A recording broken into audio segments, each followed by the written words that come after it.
नमस्कार दोस्तों, मेरे इस चैनल पर आप सभी का स्वागत है। अगर आपको कहानी पसंद आए तो हमारे चैनल को सब्सक्राइब और वीडियो को लाइक करना मत भूलिएगा।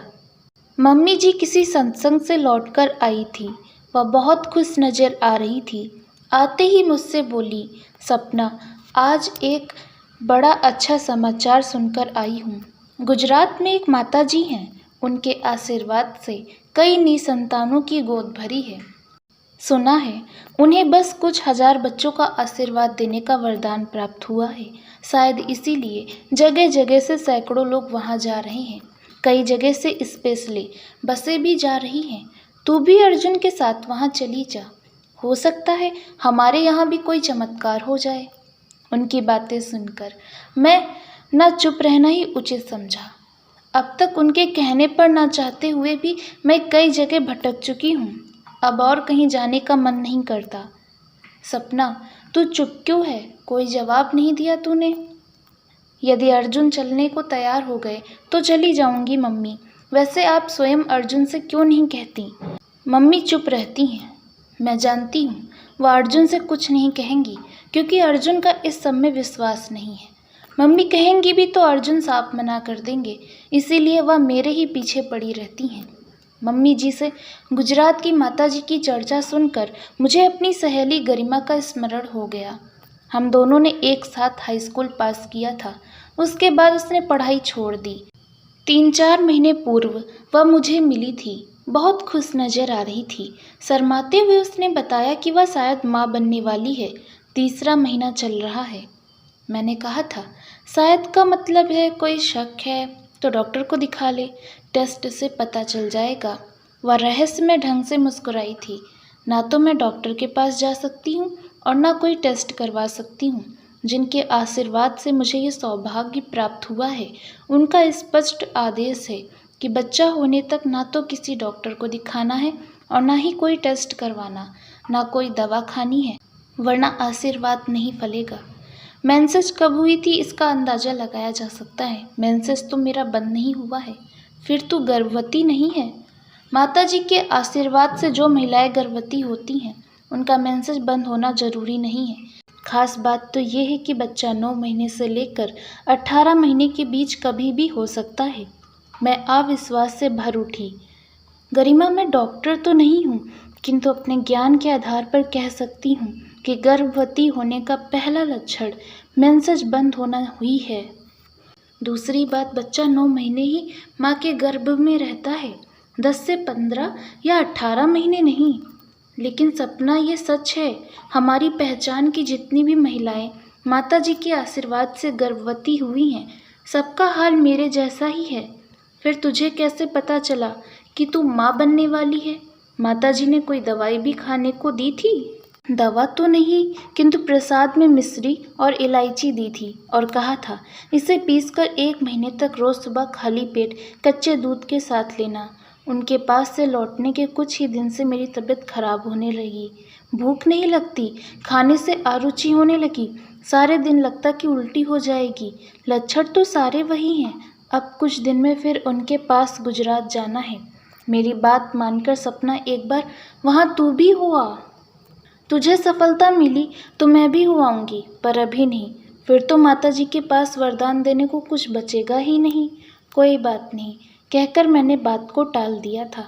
पर आज मम्मी जी की बात सुनकर मैं गरिमा का हालचाल जानने के लिए उत्सुक हो उठी। जब मैं गरिमा के घर पहुंची तो उसके यहाँ कोई छोटा सा आयोजन था।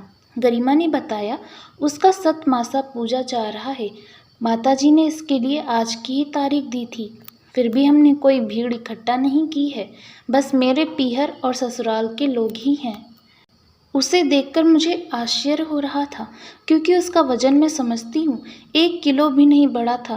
पेट पर जरा भी उभार नहीं था। मैं ये सवाल उससे पूछना भी चाहती थी, किंतु वह बहुत खुश थी, सपनों के संसार में खोई थी।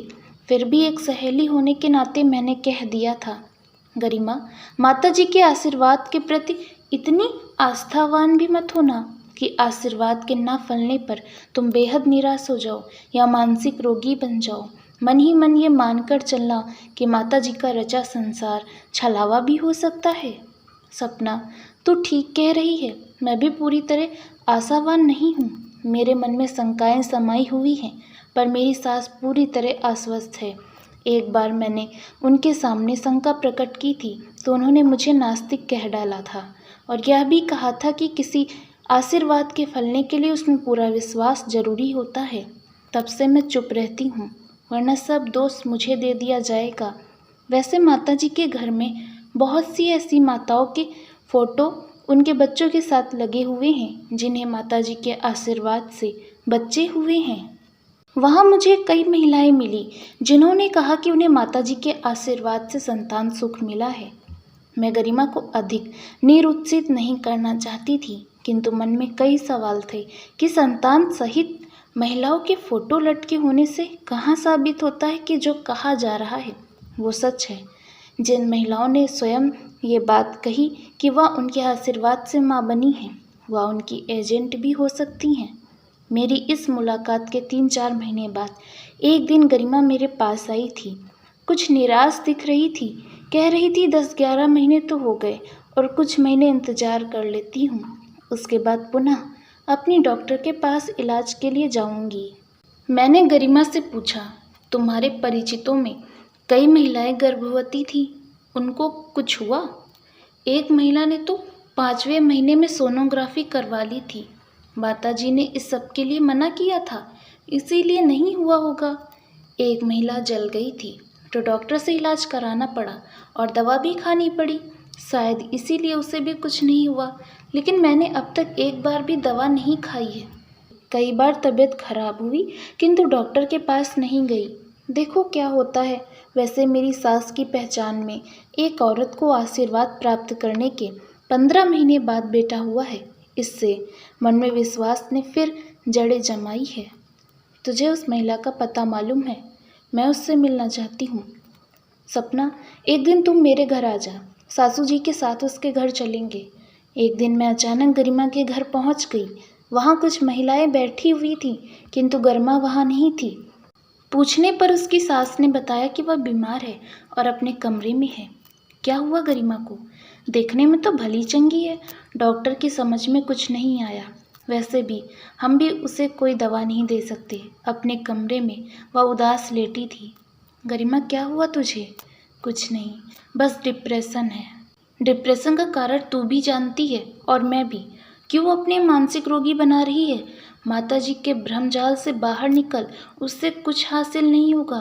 तेरी ये बातें मेरी सास ने सुन ली तो वह तुझे भी चिढ़ाने लगेंगी। मेरे घर वालों का तो उन्हें यहाँ आना भी पसंद नहीं है। तभी एक महिला को बच्चे के साथ अपने कमरे में आते देखकर गरिमा ने कहा, सपना, मैंने तुझे बताया था ना, ये वही बच्चा है जो माताजी के आशीष से हुआ है। मैंने उस महिला से पूछा, सुना है आपको ये बच्चा माताजी के आशीर्वाद से हुआ है?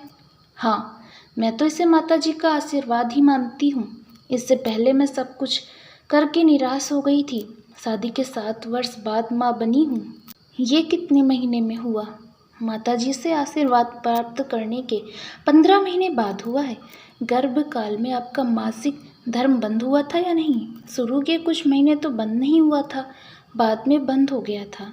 आप पहले की तरह दुबली पतली रहीं या गर्भवती दिखती थी? अंतिम 4-5 महीनों में गर्भवती दिखने लगी थी। वजन भी काफ़ी बढ़ गया था। मैं समझ गई थी माँ बनने का समय 9 महीने से 18 महीने तक क्यों रखा गया है। इसी बीच कुछ महिलाएं यदि प्राकृतिक रूप से गर्भवती हो जाती हैं तो उसे भी माताजी का आशीर्वाद ही समझ जाएगा। खून, पेशाब या कोई भी परीक्षण इसीलिए मना है कि भेद खुल जाएगा। फिर भी किसी ने उत्सुकतावश टेस्ट करा भी लिया तो ये तो पहले ही कह दिया है कि इन स्थितियों में आशीर्वाद नहीं फलेगा। कोई दवा खा लेने से भी आशीर्वाद व्यर्थ हो जाएगा, जबकि 18 महीने की इस अवधि में बिना किसी दवा के रहना भी रह के लिए संभव नहीं है। कोई ना कोई दवा लेनी पड़ जाती है।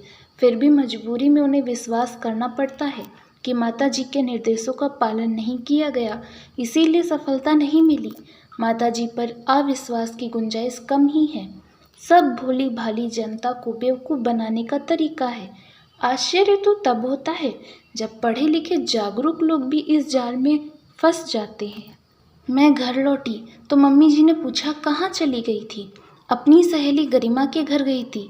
वह भी माताजी के आशीर्वाद से गर्भवती है। 11-12 महीने तो हो गए, अभी तक तो कुछ हुआ नहीं है।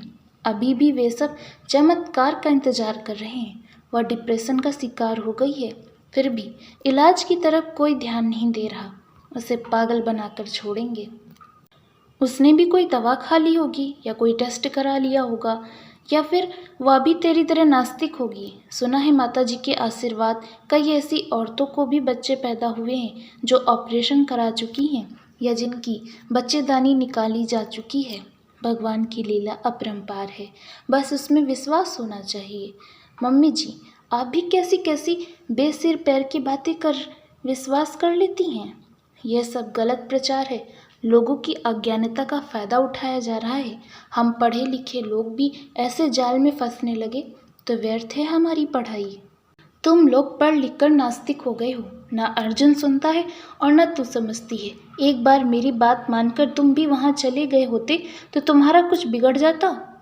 मम्मी जी, पता नहीं मैं आस्तिक हूँ या नास्तिक, बस इतना जानती हूँ कि डॉक्टर ने हम दोनों में कोई खराबी नहीं बताई। वैसे तो संतान प्राप्ति की कई नई तकनीक विकसित हुई हैं जिससे कुछ प्रतिशत लोगों को सफलता भी मिली है, लेकिन वह पद्धति बहुत खर्चीली है और सफलता की कोई गारंटी भी नहीं। हमारे पास इतना धन नहीं है कि हम भी किस्मत आजमा कर देख लें, और इन जादू टोने तांत्रिक फकीरों में हमारा विश्वास नहीं है। अब किस्मत में संतान सुख लिखा कर लाए हैं तो वह हमें ज़रूर प्राप्त होगा, वरना हम दोनों ने फैसला कर लिया है कि 1 साल इंतजार करके किसी अनाथालय से एक बच्चा गोद ले लेंगे। अपना फैसला मम्मी जी को बताकर कपड़े बदलने के बहाने अपने कमरे में चले जाना ही मैंने उचित समझा, क्योंकि मैं किसी विवाद में नहीं पड़ना चाहती थी। लेकिन मैं जानती हूँ कि वह अब बड़बड़ा रही होंगी कि कितनी बार इन्हें समझाया है कि अनाथालय में पल रहे बच्चों के ना माँ बाप का पता होता है ना उनके जाति धर्म का। वहाँ से बच्चा गोद लेने की जिद छोड़ दे, लेकिन मेरी कौन सुनता है। करेंगे ये लोग वही जो इनके मन में है। करूँ जो मन में आए, मैं कौन होती हूँ रोकने वाली। पाठकों, आपको यह कहानी कैसी लगी, हमें अपने विचार कमेंट में साझा करें, और चैनल पर पहली बार आए हैं तो चैनल को सब्सक्राइब कर लें। धन्यवाद।